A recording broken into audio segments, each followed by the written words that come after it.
ईरानी सदर हेलीकॉप्टर हादसे की तफसीलात सामने आना शुरू हो गई हैं। 3 हेलीकॉप्टरों में से एक में मौजूद सदर रईसी के chief of staff Ghulam Hussain Ismaili का कहना है, सदारती हेलीकॉप्टर का पायलट कॉन्वॉय का इंचार्ज था। हेलीकॉप्टरों ने परवाज की तो मौसम ठीक था। परवाज के 45 मिनट बाद सदारती पायलट ने कहा कि बादल से बचने के लिए परवाज ऊंची करें। ईरानी अहलकार के मुताबिक 30 सेकंड बाद हमारे पायलट ने नोट किया, सदर का हेलीकॉप्टर गायब हो गया। सदर के हेलीकॉप्टर से कई बार राब्ते की कोशिश की लेकिन कामयाबी न हुई, जिस पर हमारे पायलट ने करीबी तांबे की कान पर हेलीकॉप्टर उतारा।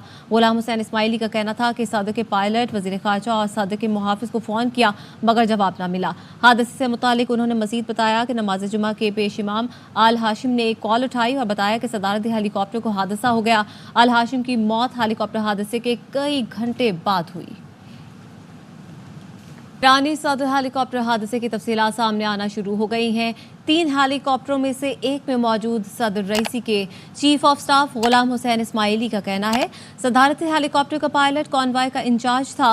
हेलीकॉप्टरों ने परवाज की तो मौसम ठीक था। परवाज के 45 मिनट बाद सदारती पायलट ने कहा कि बादल से बचने के लिए परवाज ऊंची करें।